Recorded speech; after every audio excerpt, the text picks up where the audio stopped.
எனக்கு உண்டான காயம் அது தன்னால ஆறிடும். அது என்னவோ தெரில, என்ன மாயமோ தெரில, எனக்கு ஒன்றுமே ஆகுறதில்ல.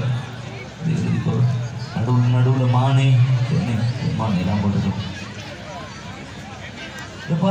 எனக்கு என்ன காயினாலும் என் உடம்பு தாங்கிடும். உடம்பு தாங்குமா? அபிராமி அபிராமி அபிராமி. அது இல்லைன்னா இது காதல். என் காதல் என்னன்னு சொல்லாம எங்க அழுகையா வருது.